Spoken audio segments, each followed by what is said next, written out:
Welcome to VSP News Online for Friday, July 3rd. I'm Charles Webb. The hot topic at the recent Red Ensign Conference in Bermuda was the crises being created on the world's oceans by refugees attempting to flee their war-torn countries. The subject came up in Parliament today when Transport Minister Sean Crockett spoke about Bermuda's responsibilities via its shipping register, and opposition spokesman Walton Brown warned that the risks Bermuda might be facing. Ships that are flying our flag have a responsibility, as all ships do, to pick up individuals found on the seas, and normally these individuals are refugees fleeing their country. In those circumstances, the UN has a fund which is specifically designated to repatriate these individuals. My assumption would be that they will be repatriated back to their original country. That hasn't happened yet. I'm not aware of that happening as it relates to Bermuda, but I do know that it came up during the conference, and it was very clear that that is a requirement of that particular ship. You cannot leave these individuals abandoned on the water, and then once they are picked up, brought back to that particular country, then the UN would provide the necessary resources to repatriate them back to their country. They don't have any access to citizenship or anything of that nature? No, they won't. And there's also regulations in place as well for these individuals whilst they're on these ships. If there's any incident that may occur, they're also protected in the event of any liability. So they've done everything they can to provide a safe environment, but once they go to the country, if it's Bermuda, for example, then it does not become a Bermuda problem, and the United Nations will provide the resources to send them back to their original country. Yes. You may recall many years ago, back in the 1970s, when a Bermuda flag ship picked up well over 100 Vietnamese. They were then called boat people. And the Bermuda government had an absolute legal responsibility to repatriate all of them in Bermuda. But the government refused to honor its obligation and struck a deal with the UK. So the UK, I believe, got 90% of those refugees, and Bermuda took 10 or 10%. But that's not a satisfactory situation. No, I mean, you can't expect to get the benefits of the British flag vessel without also having the responsibility. It is a commercial venture for the Bermuda government, and with that commercial venture comes risk. So we need to understand the risk, and we need to be mindful and embrace our obligations. And the same goes with a shipwreck, I presume. What do you mean? If a ship was wrecked, like the Concordia, for example? Oh, sure. That's a different level of liability, but liability nevertheless. There is a responsibility. For those Bermuda registered vessels, there is a responsibility to provide for some kind of overall management. If there was a murder on a Bermuda flag vessel, the Bermuda police have responsibility to investigate, wherever that vessel may be. A recent poll conducted by Global Research among 403 registered voters has established that 81% of Bermuda residents believe the America's Cup will help tourism, job growth, and the economy, while 74% believe it will help small businesses and entrepreneurs. Global CEO Nosheen Saeed said that when consumers feel optimistic about factors that can influence the economy, consumer confidence will build overall. The next poll on the subject is scheduled for around the time the World Series is held here in October 2015. There's more good news on the America's Cup front.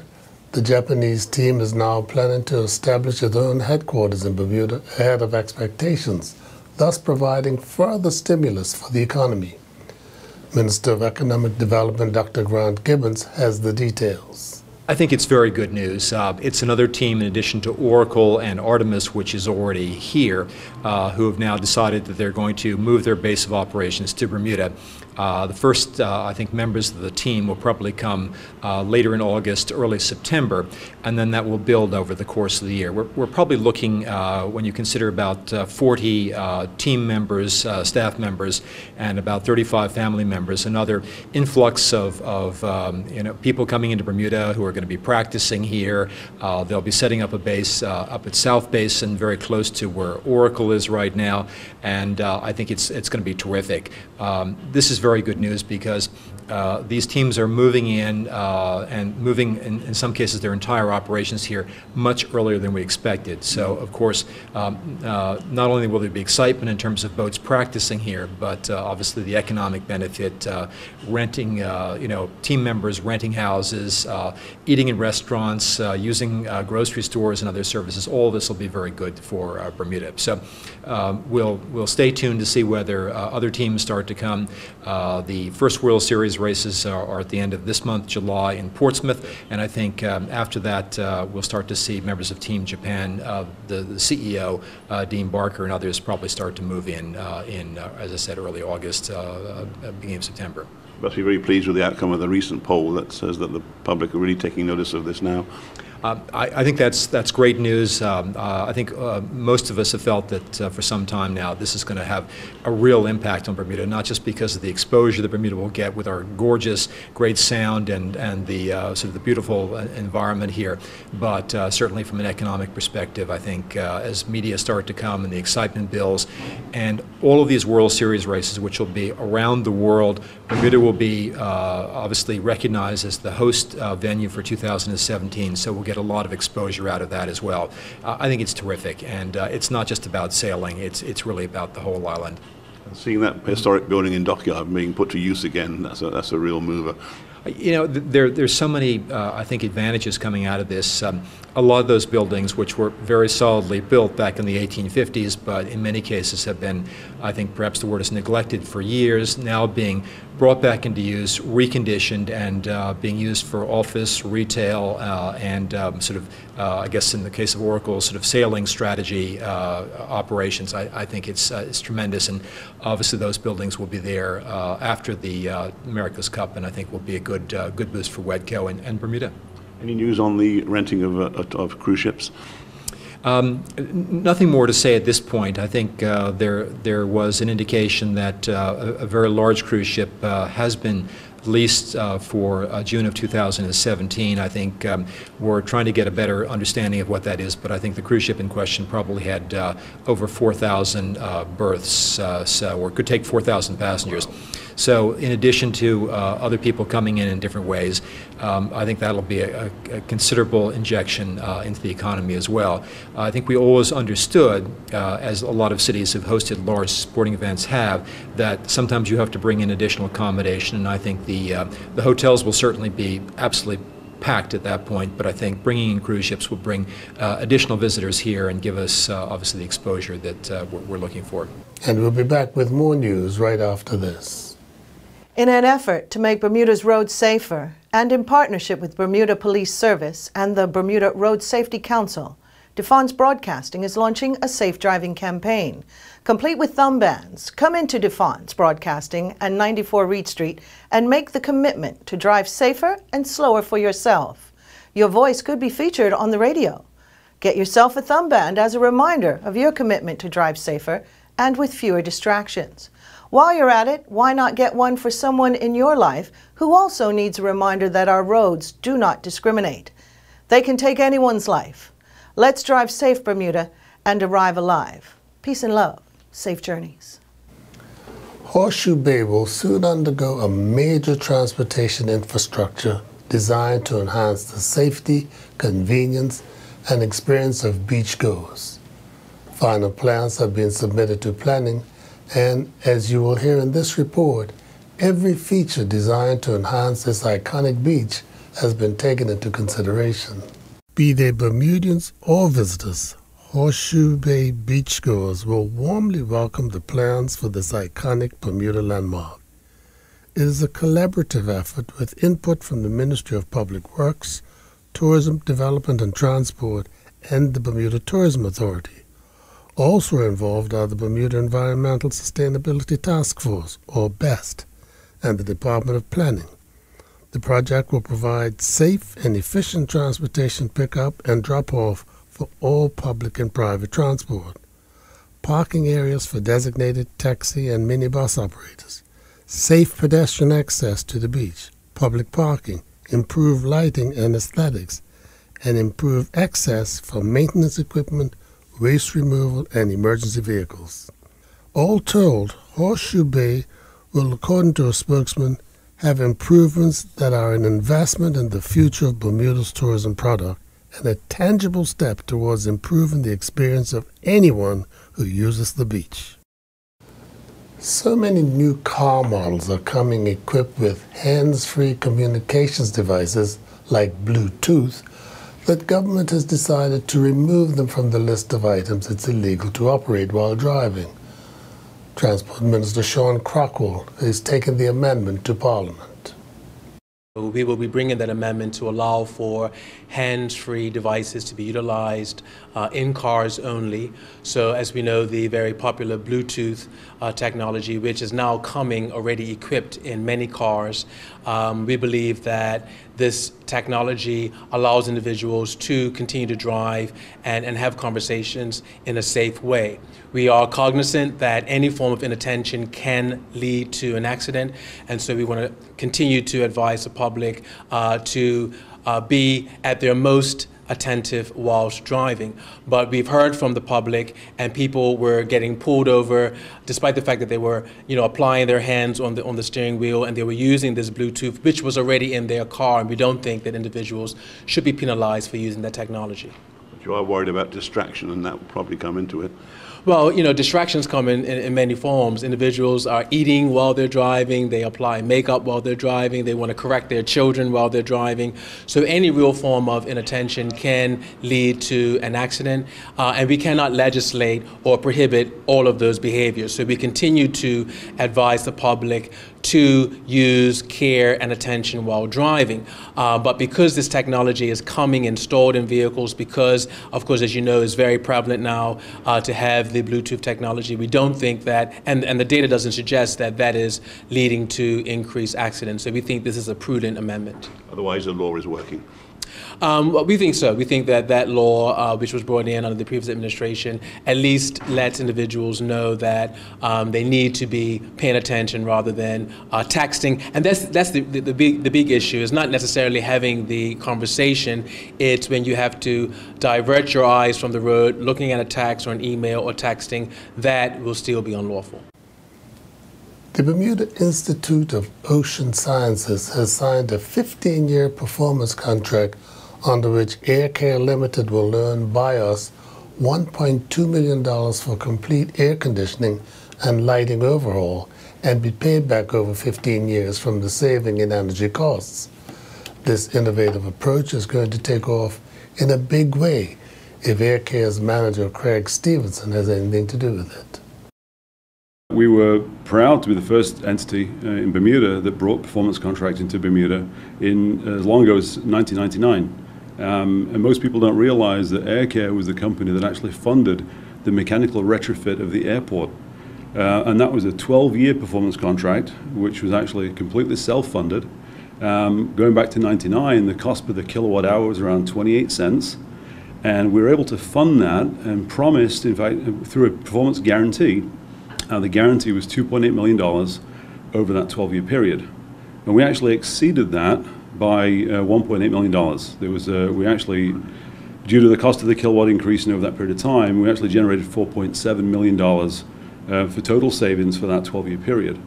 So what we've done with BIOS is very, very similar in the fact that when they approached us about August of last year, when the weather is pretty well much what it is today, it's very hot and humid, they were looking for some pricing for mechanical equipment. While it would have addressed the short-term needs, it was not a long-term fix. Piecemeal approach, reactive in nature, and that's traditionally how most mechanical service companies approach the market.